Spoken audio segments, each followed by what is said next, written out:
चाय की विधि। चाय बनाने के लिए हम 2 कप पानी लेंगे और वो जब ये सारा सामान डाल देंगे तो कड़कर 1 कप ही रह जाना चाहिए। फिर हम लेंगे काली मिर्च और शहद।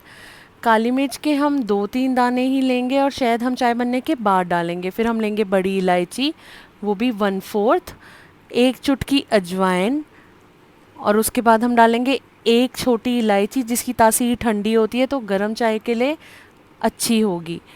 फिर नाखून के टुकड़े जितनी दालचीनी का टुकड़ा। उसके बाद हम लेंगे 1 चुटकी हल्दी।